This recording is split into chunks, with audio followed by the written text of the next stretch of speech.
Hey, what's going on? Hello and welcome to episode 57 of the Forward Progress Football Podcast. I'm your host, Zach Purdy, and today we're going to be previewing the Week 7 slate of games and then also recapping last night's Thursday Night Football matchup. Let's get on into it.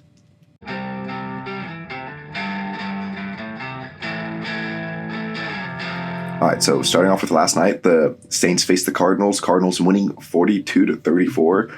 I was wrong. I picked the Saints to cover and win, but man, I'm glad that we just finally got some exciting action on Thursday Night Football. So starting off with the Cardinals, they really dominated the line of scrimmage, and that's why they were able to win with the help, of course, of their pick sixes. Benjamin, he was running wild. He kind of was making the James Conner extension look silly because, Benjamin looked good in the past. He was a young back. No reason he's showing right now he can be a lead back, and now they're paying all this money to James Conner too. And then also, whenever Kyler Murray dropped back to pass, he just had all day. I was very surprised. This Saints defense is much worse than I thought it would be. This pass rush was nowhere to be found. Davenport and Jordan, they appeared a couple of times, but they were just about the only ones. And the secondary, they covered good for the most part, especially seeing that they had a bunch of backups in, but they could not cover to save their life. And they couldn't tackle to save their life. But Justin Evans especially couldn't cover, in general. He just looked bad this game. He's a free safety playing a lot of slot corner this game. They were just targeting him. I think he had 10 targets on him. It was pretty bad. But I didn't think the Saints offense really played that badly. Outside of the 2 interceptions by Dalton that were his fault, Dalton actually played pretty good. Those 2 picks were pretty ugly. He went straight to Antonio Hamilton and Isaiah Simmons. Antonio Hamilton one was just a bad read. Isaiah Simmons one was put a bit more air under the ball and you can get that over to Olave. You got to layer the ball, And then the pick 6 in between, that wasn't his fault. It bounced off Callaway's hand, Olave, he had a really big day. Another game with over 100 yards. He looks like he can be this team's number one. And Johnson, he's starting to emerge as a good receiving tight end for this team. Once they get Landry and Thomas back, this is going to be a really good offense. But I'm getting worried that this might be too late for them. They're going to get all their guys back, and they're going to be, 2-6? Because they're 2-5 now. They don't get them back next week. They might be able to right the ship, just not fast enough. All right, so kicking off our Sunday preview, we have the Giants at the Jags. Jags actually being 3-point favorites despite going against the 5-1 Giants. I thought the Jags would be this team's surprisingly good team, or this year's surprisingly good team. But it's actually the Giants. They're sitting at 5-1. Getting Saquon back to full force has been huge for this team. And we all saw how Dameon Pierce was able to run through this Jags defense 2 weeks ago. So we'll see if they've learned how to tackle great running back since then. For the Jags, though, it's like they've fallen off a cliff. Their pass rush looked exciting early on, but Josh Allen and Trayvon Walker has really quieted down. They will be going against the Giants in rookie Evan Neal, who's really struggled so far. But on the other side, Andrew Thomas has been the best tackler in the league. So there's a chance one of these pass rushers can really have a nice game. I'm expecting Josh Allen to, but the other one's probably going to get stonewalled once again. And then for the Jags offense, they were all out of whack against the Eagles and the Texans, but seemed to start to get back on track last week. However, this Giants defense has been one of the best in the league, so will they be able to take advantage of the weaknesses that the Jags have already shown? Or is Trevor Lawrence and the Jags offense ready to take that next step into a legitimately good NFL offense? I don't think so. I think the Giants are going to be able to cover and win. Then for the Packers are 4.5-point favorites going to face the Commanders. Packers are reeling right now. They just lost back-to-back games to New York teams. Their receivers can't get open. Their offensive line can't block. Their running backs, they aren't explosive without, a space to work in. And Rodgers looks like he'd rather be at home or hosting Jeopardy or something. I'm becoming less and less confident in this team each week, but the Commanders are almost as good a team as any to face during a slump like this. Defensively for the Packers, too, they've stepped up against these past couple of weeks, locking up Garrett Wilson for the most part and holding Zach Wilson to 110 yards. However, their run defense is terrible. They drafted 2 players who should help in the first round, but Devontae Wyatt can't see the field and Quay Walker can't see plays developing in front of him. He's become a defensive liability against the run, just giving up plays, biting on misdirections, gotten really ugly out there. The Commanders would be smart to lean on Brian Robinson, who has had some nice flashes since returning from being freaking shot. This could be his big breakout game, and I'm kind of cheering for him. However, they will need to pass the ball at least a tiny bit to win. And so with Taylor Heineke, like, which one are we going to get? Are we going to get the one who looked incredible in the playoffs a few years ago? Or are we going to get the one who was quite possibly one of the worst starting quarterbacks in the league last year? Is he going to do enough to help this team win? Or is he going to make a couple crucial mistakes and cost them this game? I don't trust Taylor Heineke. I'm going to go with the Packers covering and winning. Then we have the Lions at the Cowboys. Cowboys being 7-point favorites. The Lions are coming off their bye after being the top scoring offense week 1 through 4 and then being shut out by the Patriots in week 5. I don't think they'll get shut out again, especially with the team hopefully getting healthier, with Swift and some other players coming back off bye. And then, coming off the bye week, like normally teams with that extra week to prepare, they're able to game plan a bit better, come out firing, But they are playing the Cowboys, who have been one of the league's best defenses this year, led by Micah Parsons, who's a leading Defensive Player of the Year candidate. Even last week, they looked good. Like, yes, they gave up 26 points, which is the most they have had all season, and the first time they've given up more than one touchdown in a game, but their offense was turning the ball over like crazy and held on to the ball for almost 10 minutes less in time of possession. The Cowboys' defense were able to hold the Eagles to less than 300 yards and only 13 points not off turnovers. And now with Dak returning, like, that should be a huge plus for this offense, right? Last year when he returned, though, he did not look the same. And that's something we do have to worry about. But he should raise both the floor and the ceiling of this offense. Like, he's not going to make the same mistakes Cooper Rush has been making. His arm is much stronger, allowing him to just physically do things that Rush could not do. Like, I'm a bit worried about him having a slow start. But there's also a chance that they're getting their backup or their franchise quarterback back instead of their backup, and he provides that spark for this team and help them turn them into just absolute world beaters. And I'm kind of leaning into that a bit more. I think the Cowboys, they should be able to cover and win this. Then we have the Buccaneers being 11-point favorites facing the Panthers. The Buccaneers don't scare me. They feel like a dysfunctional team at odds with each other. Brady doesn't feel fully bought in, and that affects the whole team. This offensive line is injured, playing poor, and these wide receivers couldn't create separations against the Steelers secondary. This all just feels like a mess right now, and something I never thought I'd see out of a Tom Brady-led team. And then somehow they aren't even the most dysfunctional team in their division.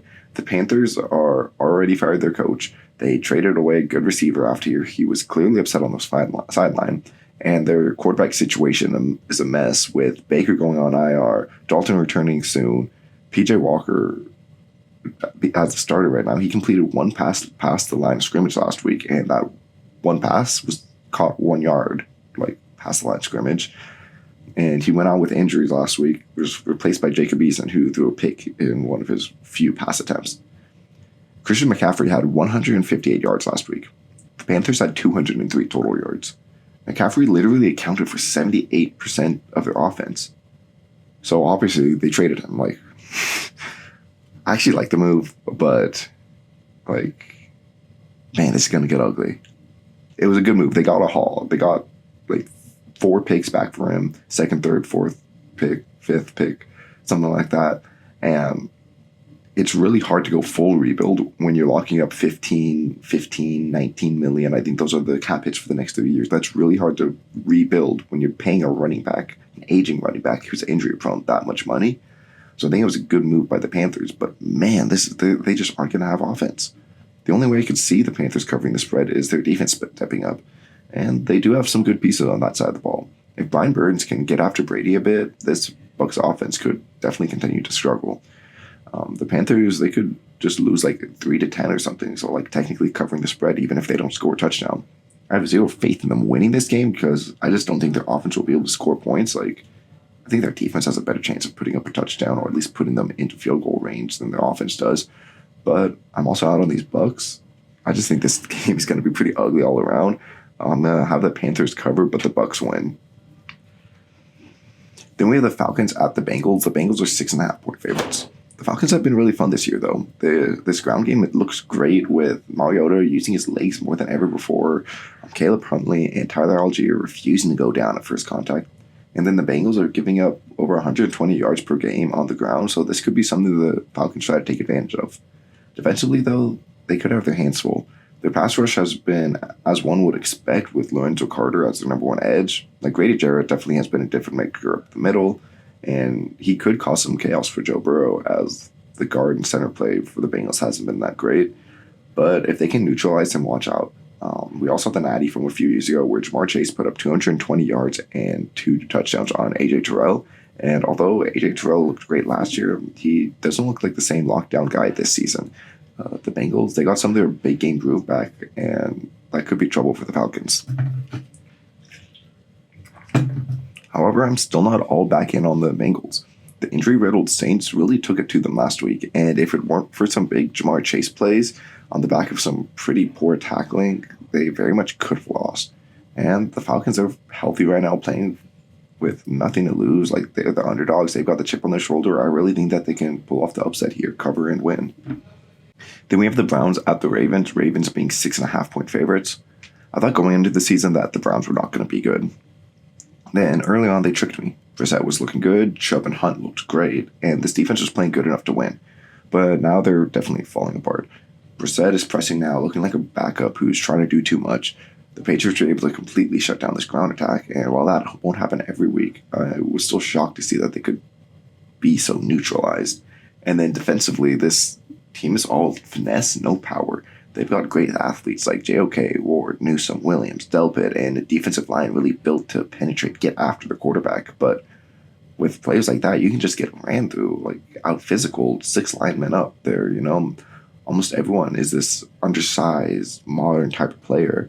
And without Clowney, they really don't have anyone who's a plus run defender. And yeah, they could just get destroyed on the ground because of that.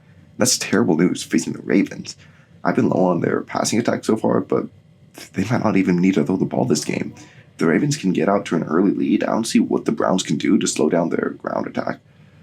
Led, of course, by Lamar, but Kenny Drake had a really nice game last week. J.K. Dobbins, I was really hoping would be back again, but he looks like he's going to be out this game with the injuries. But yeah, Drake, he showed last week he can still be a lead back, and him and Lamar could do some serious damage on the ground. Defensively for the Ravens, though, they're really starting to tighten up. Their pass defense was pretty bad early on, getting exposed by the Dolphins, but since then they're giving up on average 195 passing yards per game, with a high of 201, and that came against Josh Allen. Now, going against Jacoby Brissett, they should see similar success. Like, they're going to have to contain Chubb and Hunt for sure, but this defensive line is looking good. JPP is having a bit of a revival, and Matt Ubrike up the middle, like, he's having a defensive breakout at tackle. I think the Ravens will be able to cover the 6.5-point spread and win.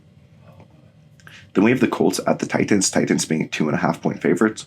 The Colts started off real rocky, but somehow have squeaked out 3 wins and are sitting at 3-2-1.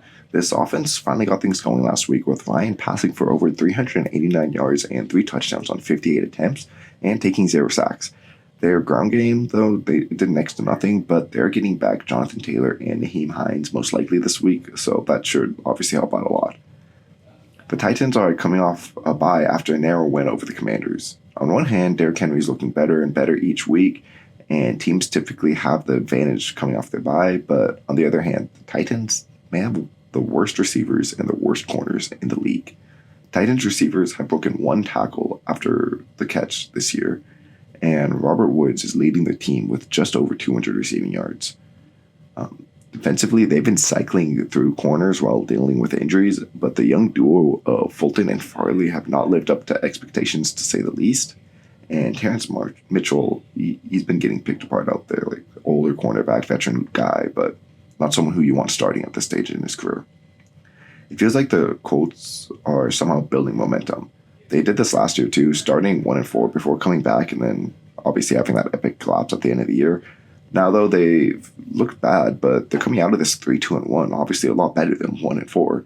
Half a game or maybe a quarter of a game. I'm not entirely sure how that works with the tie, but either way, they're right there with the Titans, and they have a chance to take the division by the horns right here, and I think they're going to pounce on that. I have the Colts covering and winning.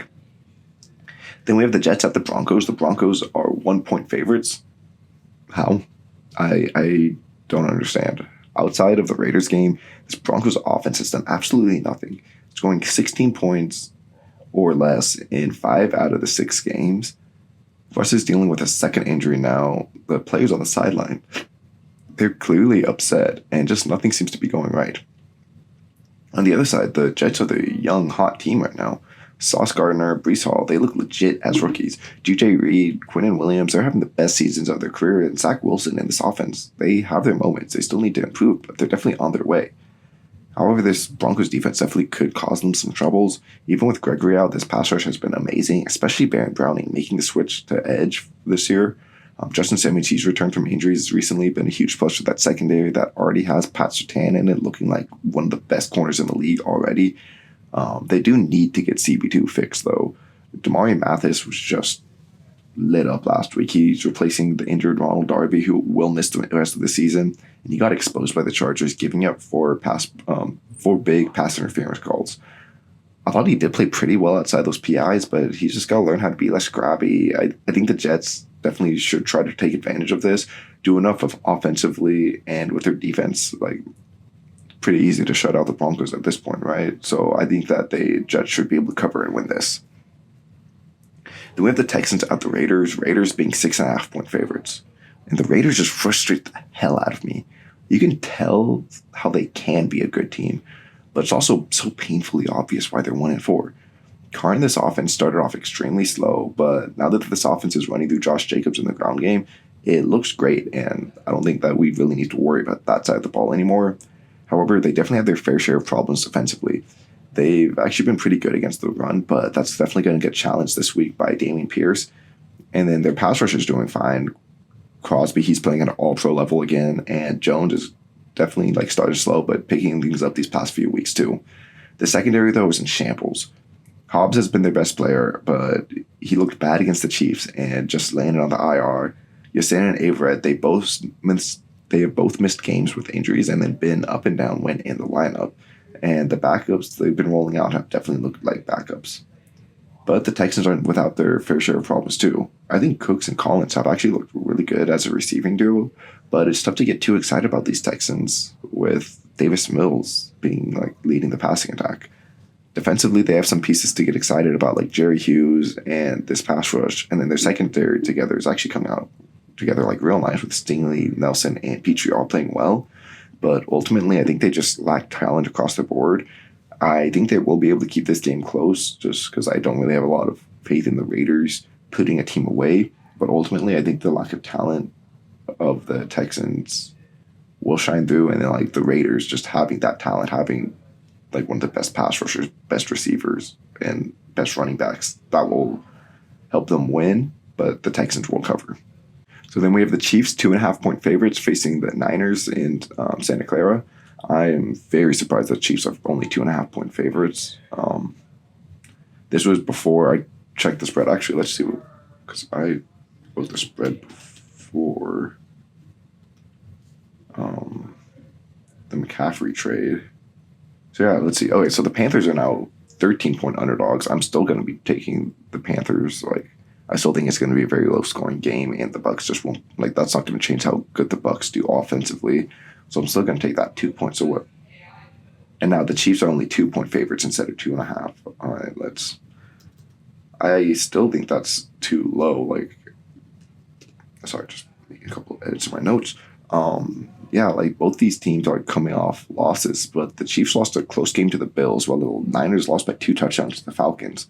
Obviously, any team can win any week, but I just don't see what Vegas is seeing it make these teams so close. McCaffrey only made this a half-point different in the spread for them, and they've already come out and said, I'll get more into McCaffrey a bit later, but they already said, he's got to get re-implemented into this offense, or implemented in the first place into this offense. He's only going to be in red zone packages, simple stuff. I don't know, I don't see him having a huge game one, The Niners, though, could win this game off the back of their defense. The Chiefs definitely seem to be figuring things out with their new receiving core, but at the same time, the Niners do have one of the best defenses in the league and are looking to be adding Nick Bosa back this week. The Chiefs have not had good pass protection this year. Mahomes, he's struggled recently under pressure, especially last week. They'll need some solid performance out of their secondary, definitely. And while I trust Ward, Travarius Ward, and the revenge game, I think Lenore, he's looked really good in the slot, but the injury to Mosley could really hurt them. It forces rookie fifth-round pick Samuel Warmack onto the field, who's looked pretty up and down so far. It could be a pretty dangerous game for him going against Patrick Mahomes. For the Niners on offense, though, I just can't trust them. The injury to Lance clearly derailed their plans, but they've had Jimmy G as their quarterback for the past couple of years. Why does it look worse than ever? They've done fine on the ground, rotating through replacement level backs and getting solid production out of them. And although they just traded for Christian McCaffrey, they're saying he's only going to get red zone work this week, as he did just get in town. It'll take him some time to learn the playbook and really make a difference on this offense. I don't see it happening week one. They have weapons to be good. They have Debo, as we know. Ayuk, he's shown some pretty great flashes. He looks like he could be a wide receiver one in this league. Jennings has been a really good number 3. And then Kittle, too. Even though they hardly use him for whatever reason, he's one of the best tight ends in the league. And now they probably have the best receiving back in the league. I've been on the Shanahan bandwagon for a while, but at this point, when does he run out of excuses on why this team keeps losing and why this offense, his genius offense, just isn't working? I'm going to pick the Chiefs to cover this 2-point spread and win. So then we have the Seahawks at the Chargers. The Chargers are 5-point favorites. The Chargers squeaked one past the Broncos this past week on Monday night, winning in overtime off the leg of their injured kicker. This team is so talented, but they've already been hit with the injury bug, and Brandon Staley's not looking like a good coach. The game management and stuff that's just not there for him right now. Throwing J.C. Jackson looking terrible so far. He even got benched for Michael Davis, and despite all the offseason hype and a good 4-2 record tied for the division lead, I don't see how you can look at this team and feel confident about them going forwards. It looks like this offense is once again going to be without Keenan Allen. Palmer, he's going to be out. The top 2 tight ends, the top 2 centers, and starting right tackle, they all appeared on the injury report this week. This offense, when healthy, should be able to shred the Seahawks defense, but Herbert, while extremely good, he hasn't shown that he's the type of quarterback to put this team on the back and carry them to victory. For the Seahawks, they definitely came back to earth offensively last week against the Cardinals, but as I said, this Chargers team is in shambles. If they can take advantage of that, go deep a couple times to DK or Lockett against J.C. Jackson, they could definitely run away with this game. I think this offense is legit, and they just had a bit of a hiccup game last week, so I'm going to pick the Seahawks to cover and win. Then we have the Steelers at the Dolphins, Dolphins being 7-point favorites. Tua is finally going to be back for the Dolphins, which is great news for the team, of course, but also him personally, as he did take some scary hits to the head, and I'm glad he's all okay now. Getting back to football, though, this offense hasn't looked the same without him. They've been putting up the yardage, Hill and Waddle combining for over 300 yards once again last week, but they only put up 16 points with Thompson and Bridgewater at the helm. It looks like the Steelers are getting their horses back defensively, too, though you probably couldn't even tell last week that their secondary was all banged up. They're still missing their best player in TJ Watt, but getting Wallace, Witherspoon, and Fitzpatrick back should be huge, and I wasn't going to anticipate 2 straight good performances from their backups. For the Steelers offense, the gauntlet definitely continues for Kenny Pickett, who should return this week after suffering concussion in last week's game. He was playing pretty well last week, at least in the structure of the offense, not making mistakes, but definitely not elevating what was around him, going 11 for 18, 67 yards and a touchdown. He's got to be more aggressive, only having 3.7 yards per attempt and an average depth of target of 4.5. They're going to need to put some more points up, because I don't doubt the Dolphins' ability to do the same. So hopefully Matt Canada and this offense opens things up more and really let him rip it. But I don't see the Steelers offense putting enough points to keep up with the Dolphins. So I'm going to pick the Dolphins to cover and win. And then the Monday night matchup of the Bears at the Patriots. Patriots are 8-point favorites. The Panthers are the only offense I trust less than the Bears at this point. They finally looked like they were going to get things going a couple weeks ago against the Vikings before putting up 7 points against the Commanders last Thursday. Fields just looks lost out there. Either he's not trusting his receivers to get open, or he just doesn't know the offense and that certain routes will be open against certain coverages, like a dig route coming over the middle. Like if the linebacker doesn't have depth, you can throw that before he makes his break, stuff like that. It's leading to a 3.63 time to throw last week, putting his season total by far the highest at 3.42 seconds, with the next leading highest being 3.14. He's just holding the ball on for way too long, causing problems for this offensive line and making things much harder on himself in this team. And to make things worse for the Bears, they now have to face Bill Belichick's defense, which 2 weeks ago shut out the top scoring offense in the league. I'd be very worried if I was a Bears fan. For the Patriots offense, they've been rolling these past few weeks with Bailey Zappi, but it does look like Jones will be healthy this week and will get the keys back to the car. If he does start this week, I hope they give him some of the same easy budgets that they've been giving to Zappi, because this offense has looked notably better with Zappi at the helm. The Bears' defense isn't a pushover, though. Quinn is having a bit of a down year, but we know he has that all-pro level in him. They also have Gibson up front, and the young secondary is playing really good, actually. Like, I love the starting five they're putting out there in Johnson, Gordon, Vildor, Jackson, and Brisker. They all look like at least solid starters. However, I just trust the Patriots to put up points way more than I trust the Bears to, so I'm going to pick the Patriots to cover and win. All right, so that's going to do it for today's episode. If you liked it and you're on YouTube, leave it a like, comment. Comment below what you think, like who's some of your locks of the week. Who do you think are just going to get absolutely blown out? Where am I wrong? Subscribe if you're on YouTube too. And if you're on Apple, Spotify, wherever else you might be listening to this, leave a 5-star review. Go tell your friends. And yeah, see you all next time.